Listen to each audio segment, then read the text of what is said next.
For my project, I created an assignment that aims to show students the different narratives from different perspectives that can come out of just one event by having them create the social media account of the assigned perspective.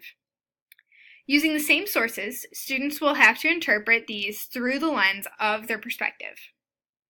The project is on my blog at caitlinchikino.com. Here, I've posted a brief overview of the draft of the project. And I've also posted the narrative project template, an example of the anticipated outcome of the project.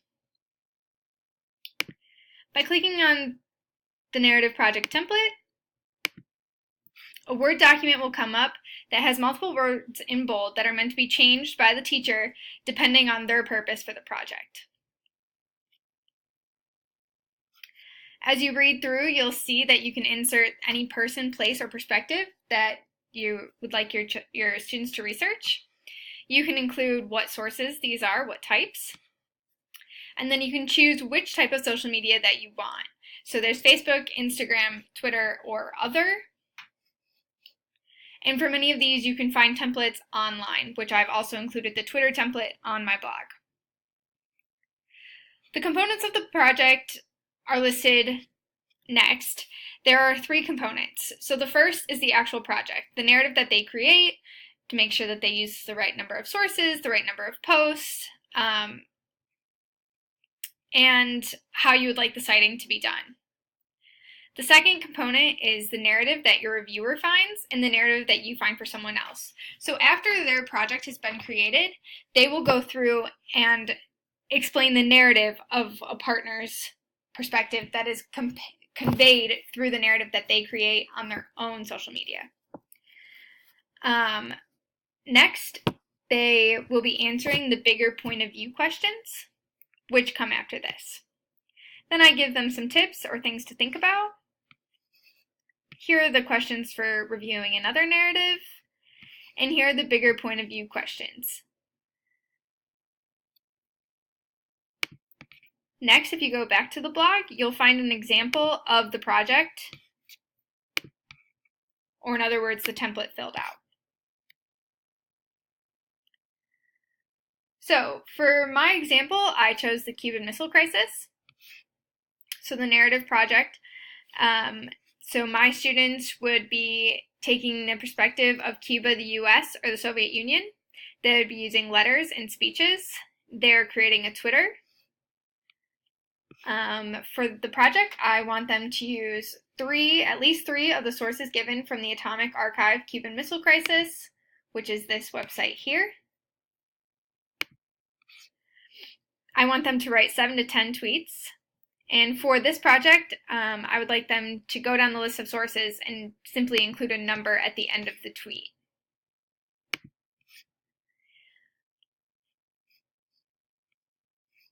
Again, this is all the same. Looking at some of those review questions, I asked who their partner is. What is the story from that point of view that's conveyed through that social media account of their partner? And continuing down, the bigger point of view questions. I include, once we put all the perspectives together, which is the point at the end of this, is to put 3 of the top narratives all into one so students can see the different perspectives on a forum that they are generally interested in and understand. And I ask what narrative takes place. What are the similarities, the differences? What might account for these differences? Is one of them the correct perspective? And again, this is getting at the historical thinking. And then next, what do these different narratives, perspectives tell you about the event? What do these different narrative perspectives tell you about learning history? So again, I really want to get at that bigger idea of there being multiple perspectives, multiple narratives, and how one textbook can't possibly have all of the quote-unquote facts, and just getting them to think about how history is developed. Finally, back on my blog post, I've included a few examples. So I made a USSR Twitter account and a USA Twitter account.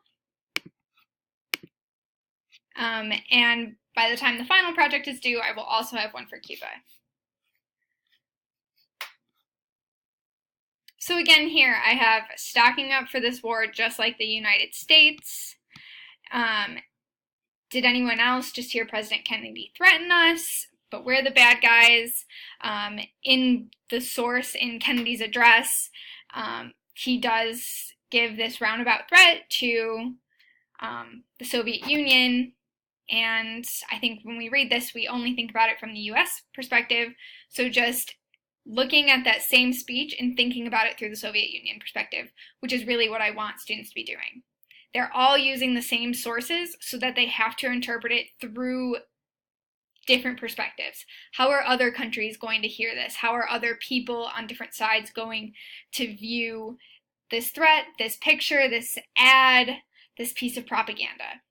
And obviously my goal is for this to stretch much farther than just one unit.